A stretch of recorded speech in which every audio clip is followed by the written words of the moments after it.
Hey folks, coming to TBS, Tournament of Laughs is the ultimate comedic showdown with 32 comedians facing off in a single elimination bracket style tournament. Hosted by Jason Sudeikis, each episode will challenge comics to create their own comedy videos and compete for your votes. The lineup includes Jeff Ross, Judah Friedlander, Margaret Cho, Godfrey, Natasha Leggero, the Sklar Brothers, and dozens more. Many you've heard here. Watch Tournament of Laughs starting June 21st on TBS. Lock the gate!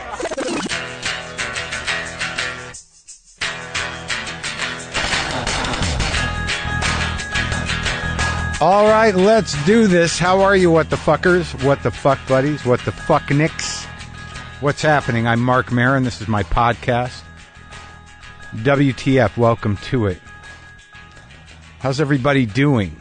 Things seem to be slowly and belligerently opening up here in California. I guess if you decide it's okay, it's okay. Magical thinking.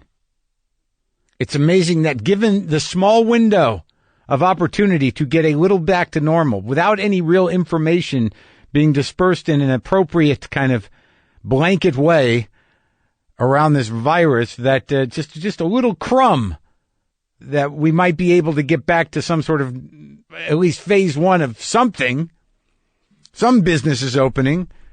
It's amazing how quickly a large number of people just decide it's over. It's over. I am grateful that my industry is continuing to be cautious, because it's so not over. And just the belligerence of it. I get it. We're tired of this. The inconvenience, the lack of work, the inability to get out and do things. But that doesn't mean you can decide it's gone, and it is.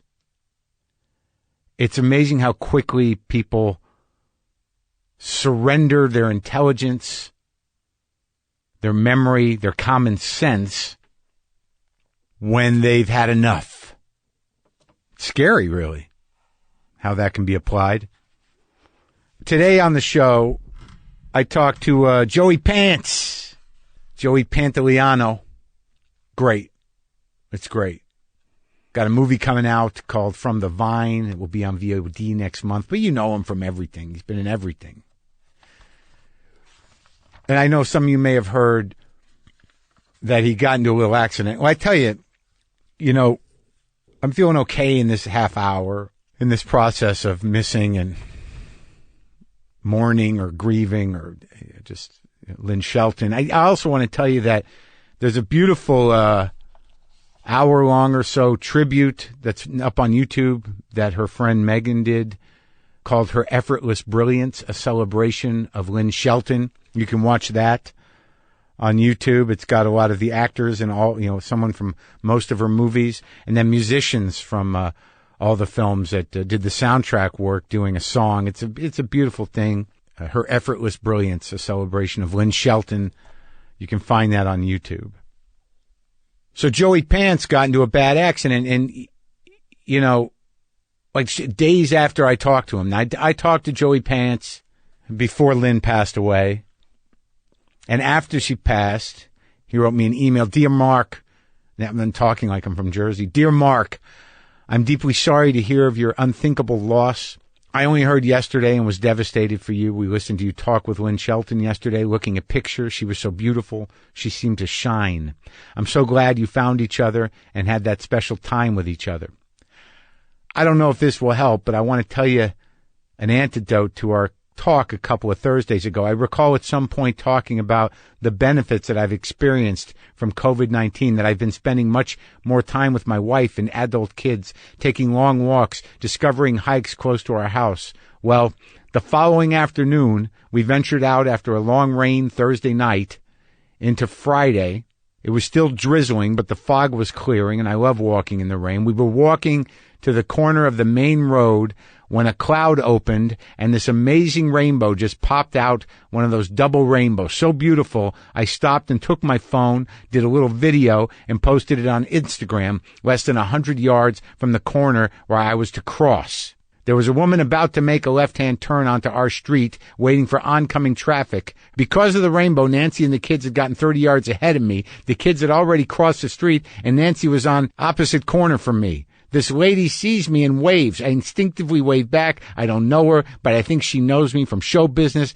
Guess she's happy to spot me. She's so happy she keeps her eyes on me while she decides to commit to that left-hand turn into an oncoming suburban SUV doing 50 miles an hour. The guy didn't even have time to hit his brakes. T-bones her, slamming her with all that energy into me. I was hit up into the air and through a wooden 3-post fence head first. EMT, concussion, and 10 stitches in my head. Torn meniscus, bad shoulder and back. I was a mess. I couldn't stand up. That should have killed me. No fucking rhyme or reason to why it didn't. Life. The love and pain and agony and the ecstasy of this journey. So few of us are lucky enough to have a dream, have the gumption to go after it, and then be lucky enough to have them come true. Some of us get to realize those dreams and more. You two were kissed by a rainbow. I'm so happy you found each other and had each other, held each other, loved each other. God bless you, your families, and may she rest in peace. Our family mourns your loss. Deepest sympathy, Joey Pants. I read that because, I've been getting a lot of condolence emails and a lot of support from all of you, but I read that because I was going to tell you what happened to him, a couple of days after we talked, but I figured I'd put it into that context, and it came in the form of that condolence letter. I'm not giving any of you short shrift. You guys have all been great. Thank you so much for continuing to be checking in on me. So many people checking in on me. I guess in grief, or I don't know, everyone tells me there's no right way to do it, but I guess that you're getting a little better when, you're grateful for all the support, you're crying, you're spending time meditating, processing, praying, remembering. And then one day you think like, hey, why the fuck didn't that guy check in with me? I didn't get anything from him or her.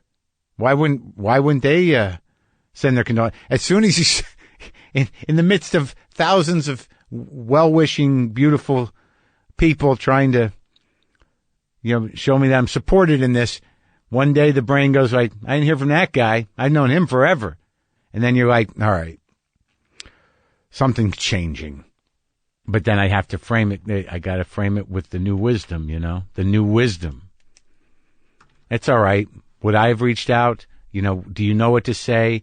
Some people don't know what to say. Some people don't want to say anything. Someday you run into them. They'll say, I didn't know what to say. And, it's not vindictive. No one owes anybody anything. Death is fucking weird and horrible.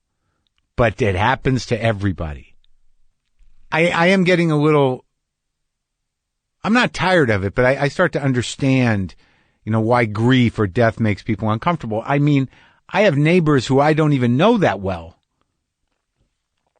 And they're like, how you doing? And I just start weeping. And they're standing there and I'm like, I'm all right, I'm okay. It just happens. There's something, I'm sort of happy that, I have time to deal with this. Cooking and eating. Monkey's okay. Buster's okay. I use my Traeger grill a lot, but when you use a Traeger grill a lot, when you use a wood pellet grill, I don't know if you guys experience this. Will you just tell me this? Is it just common? Like when you have a regular grill, charcoal grill, and grease or grizzle or whatever gets on the thing, you just kind of scrape it off or it falls into the coals and it just burns up like grease. But with this wood pellets, this is what I want to ask anyone who has a wood pellet grill. Does it create this fucking like petroleum looking sludge that expands, when you try to clean it off of anything? It's just like, I think it's all the sediment in the smoke mixing with the grease from the cooking. It creates a kind of tar, but it's like, it's viscous. It's not, I wish it was more solid. It's just this, it's like oil. And it spreads like oil. It's the one downside. Is that just my grill or is that something that happens? That's the big question. That's what I'm worrying about right now. My brain locks on to shit. You know what else is beautiful? You know when I talked about the hawk's nest and all the bird shit on my cars in my driveway? Well, there's like 2 baby hawks. I think there's 2 baby hawks and a mother hawk up there, and I just see them kind of hanging out. I guess they're learning how to be hawks. And it's pretty stunning. It's a pretty beautiful thing. I wish I had some binoculars. I used to have some. I don't know what happened to them. But I've been watching them. One of the baby hawks ended up in one of my little trees out front, and I saw it there. And this is where I'm at. Like, the hawk was there, and I'm like, oh, fuck. Is this hawk fucked up? Do I got a fucked up baby bird of prey in my little tree here? Why isn't he up there with the other ones, with his family? I just started looking at it. I'm like, are you fucked up? Because I can't handle a fucked up bird your size. I don't know what I'll do. The sadness of it will just fucking kill me. And I just sat there and looked at it, and I was like, well, maybe he's just hanging out. Birds just hang out. It's not like he's got somewhere to go, really. But if he's fucked up, I'm not going to be able to deal with it. So I think I'm going to go in the house for a while, come back out later to see if it's gone, and just hope it's gone and not on my lawn with some sort of fucked up wing or head or foot or whatever. I just couldn't deal with it. I just taken the goddamn cat to the vet. I don't know what I would do with a baby hawk with a broken wing. You know? I'm going to put that in a box and bring it to the fucking vet. I just couldn't. Well, that's where my brain went. But I came out. He's gone. He's up there. I saw him this morning. Him and his sibling and the mother hanging out. Joey Pantoliano, Ralphie from The Sopranos. He was in the Matrix movie. He's been in everything. All right. And, you know, as I said before, he's got From the Vine, a film that'll be on VOD next month. And, you know, I talked to Joey Pants and I loved it. Jersey. That talk is coming right up.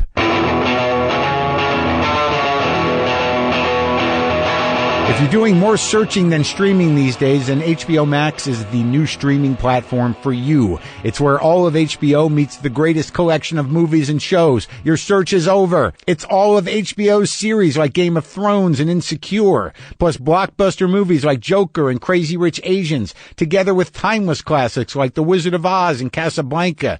But it's also the most beloved TV shows like Friends, The Big Bang Theory, and The Fresh Prince of Bel-Air. Awesome animation like Rick and Morty, superheroes from the DC Universe, plus family favorites like Sesame Street, Looney Tunes, and Scooby-Doo.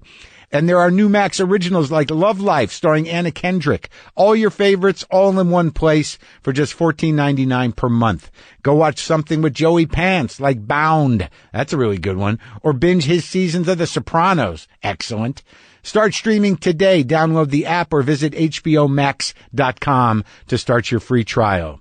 Free trial is for new customers only. Restrictions apply. We're also sponsored by Ben & Jerry's. Ben & Jerry's 3 new non-dairy frozen desserts are a new twist on vegan euphoria. So many non-dairy flavors, so little time. Ben & Jerry's has 3 new non-dairy frozen desserts made with sunflower butter. The Ben & Jerry's flavor gurus have taken a big leap this time. Their new non-dairy flavors are the perfect sweet treats for vegans, vegetarians, and everyone in between. I love Ben & Jerry's, so when it comes to trying something new, I trust them. I trust them to deliver. And in this case, it also feels good to go totally plant-based. All the little changes add up, folks, and we can all do our part. These new flavors are great. They've got a milk and cookies flavor, which amazingly has no milk. There's also creme brulee cookie and mint chocolate cookie, all plant-based, all delicious. Check out the Ben & Jerry sunflower butter lineup and the whole non-dairy family at benjerry.com. That's BenJerry.com.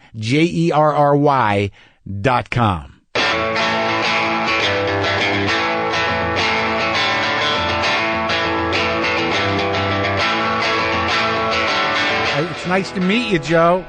Thank you, Mark. Thanks for taking the time to talk to me. How are you? How are you holding up? Where are you, in Los Angeles? Are you here? No, I'm in Connecticut. We live in Connecticut. Oh, really? Perfect, yeah. Are you going crazy? No, because, you know, we have 3 acres. I got 3 of my 4 adult kids here. Yeah. Plus a wife and a boyfriend, and we're taking walks. You know, the first 14 days we were in isolation. And now it's just we're with each other.